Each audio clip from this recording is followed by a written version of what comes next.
Hi, this is Ravi from the Nifty BN channel. It's Sunday, September 13th.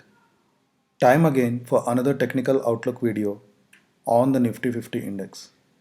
Let's use option chain analysis, Fibonacci retracement, support and resistance zones, trend lines, and weekly pivot points to do just this. Want to meet like-minded traders and discuss option strategies, adjustments, and more? Just type in Discuss Nifty in your Telegram search box and join the friendly trader community.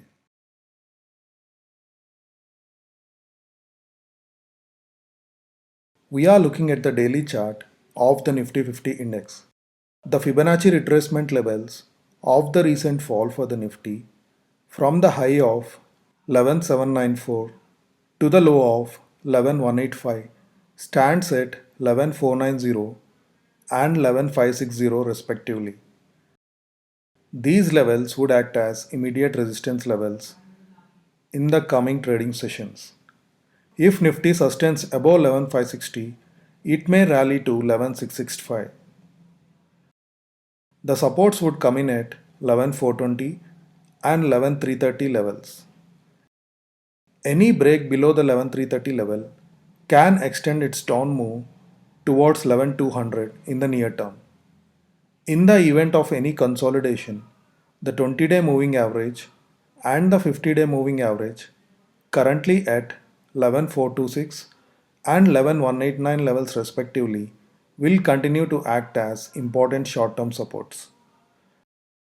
The daily MACD remains bearish and trades below its signal line, while the daily RSI, currently at 56.46, stays neutral. Now to the weekly chart. The index formed a bullish candle with a long wick, resembling a hammer on the weekly scale, which suggests buying interest at lower levels. The high of the previous week, that is 11794, will act as a near-term roof for the market. As mentioned in the previous week's video, the 11750 to 11850 zone will continue to remain a stiff resistance zone. The index needs to decisively break above this zone for further upside towards the 12,000 level. The India Volatility Index, India VIX, is at 20.71. A low India VIX value suggests that the market expects minimal change.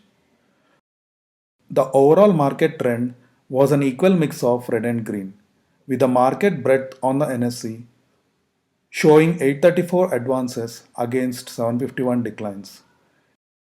Energy and IT were the top performing sectors the past week, while bank, realty, and metal sectors were the top sectoral losers. The month to date cash flows from foreign institutional investors turned negative for the first time after 4 straight months of positive inflows. This is a cause of worry. Now let's look at one of the common mistakes made by beginners when they start trading options. On the other side of the video, we will look at the option chain analysis. Mistake number 9, bottom fishing. It is virtually impossible to gauge how low a stock can go. Just because a stock is trading at a historical low, or just because a stock's current price to earnings ratio is below its multi year average, does not make it a good buy. Investors need to understand the importance of catching the falling knife for value. More times than not, it is the retailers and first time investors who get trapped at higher prices. Remember that bargain hunting works for shopping and not for trading or investing. To understand it better, let's look at an example of S Bank. S Bank was at an all time high level of Rs 404 in August 2018. When it dipped to a low of Rs 146.75 in November 2018, it looked like a good buy to many investors. But the stock continued its downward march and reached a low of rupees 29 in October 2019. But if you thought this was the lowest S Bank can go, you are mistaken. The stock is currently trading below rupees 20 after hitting an all-time low of rupees 5.65 on March 6, 2020. So think twice before your next bargain hunt. Now let's look at the option chain of September 24th monthly expiry. On the put side, it is evident that maximum open interest stood at 11,000, followed by 10,500 and followed by 11,300 levels. While on the call side, maximum open interest was at 11,500, followed by 12,000 and followed by 11,600 levels. For identifying strikes where there was significant option writing, we have to skip at the money strikes and identify those strikes with a positive change of OI. It is evident that on the call side, there was significant writing at 12,000 and then 11,500 levels. And on the put side, significant writing was seen at 11,300 and then 11,400 levels. For identifying strikes where there was significant option unwinding, we have to identify those strikes with a negative change of OI.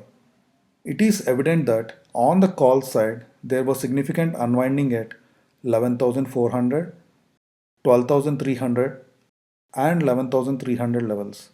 And on the put side, significant unwinding was seen at 11,000 levels. This indicates there is a potential resistance at 11,700 levels and a potential support at 11,200 levels. So the trading range can be between 11,200 to 11,700. Weekly pivot points or theoretical support and resistance levels based on the previous week's high, low and close values. Last week's high, low and close values are 11,493, 11,185 and 11,464.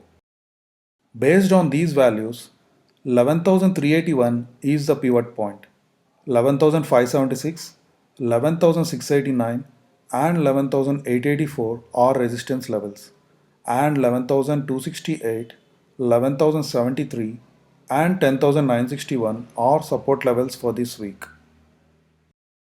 For Bank Nifty, 22,557 is the pivot point, 23,029, 23,578 and 24,050 are resistance levels, and 22,008, 21,536 and 20,987 are support levels for this week. I recommend a bullish yet cautious approach for the coming week, but one should wait for how the market reacts to the new SEBI norms regarding the multi-cap mutual fund schemes before initiating fresh longs. Thank you for watching. Please post any questions you have in the comment section. Also, do not forget to like the video and subscribe to the channel. To find us on Twitter and Telegram, use the username NiftyBN. Also, I post some of my trades to the community tab, so don't forget to check that from time to time.